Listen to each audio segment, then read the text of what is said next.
السلام علیکم ورحمۃ اللہ وبرکاتہ۔ ناظرین، استقبال ہے ہماری یوٹیوب چینل پر 18 دسمبر 2024 کو بنگلہ دیش کے ٹونگی عالمی اجتماع میں تبلیغی جماعت کے دو گروپوں کے درمیان خون ریز لڑائی ہوئی ہے، جس میں 4 لوگوں کے مارے جانے اور سینکڑوں لوگوں کے زخمی ہونے کی خبر ہے۔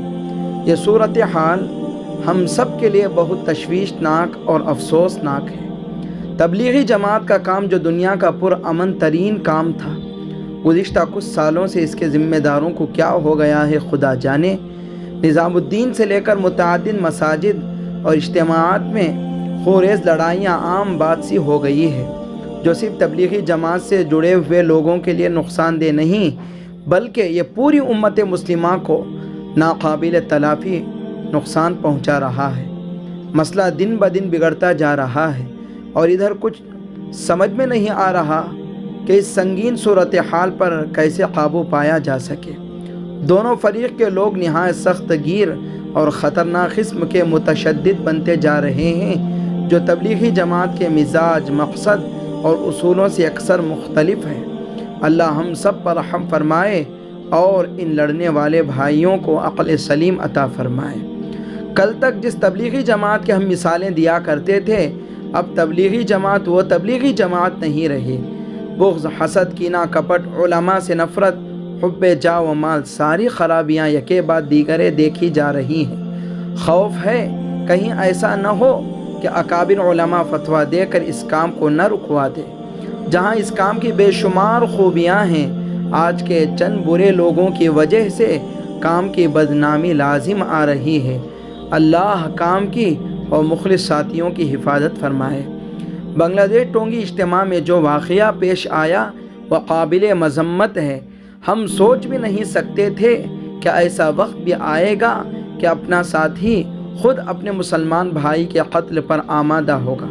استغفر اللہ۔ یہی وجہ ہے کہ دارالعلوم دیوبند نے اندرون دارالعلوم میں تبلیغی جماعت کے کسی بھی کام کی سرگرمی پر پابندی لگا دی تھی۔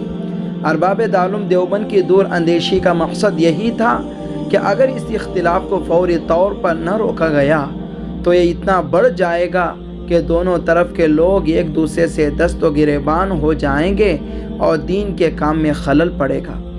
اتنا بڑا مسئلہ ہونے کے بعد بھی بعض لوگوں کو دیکھا گیا کہ مٹی ایک دوسرے پر ڈال رہے ہیں۔ یہ وہ وقت ہے کہ ہم اپنی اختلافات کو جان سے زیادہ قیمتی نہ سمجھیں، جماعت کی عظمت کو سامنے رکھیں اور اپنے آپ کو اس کے مقصد کے مطابق ڈھالیں۔ ہمیں چاہیے کہ ہم افہام و تفہیم سے کام لیں اور ان اختلافات کو دین کے لیے حل کرنے کی کوشش کریں، اس کے بجائے کہ اس معاملے کو مزید بڑھایا جائے۔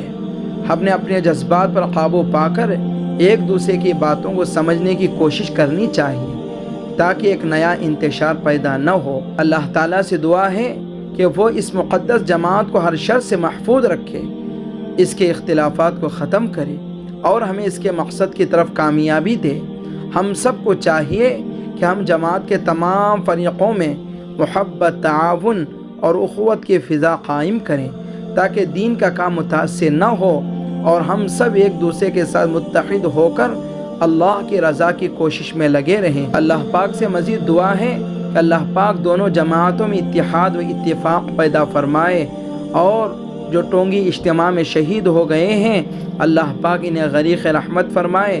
اللہ پاک ان کے متعلقین کو صبر جمیل عطا فرمائے۔ اللہ پاک ان کی وفات کو دونوں جماعتوں کی ہدایت کا سبب اور ذریعہ بنائے۔ آمین۔ جزاک اللہ خیرا۔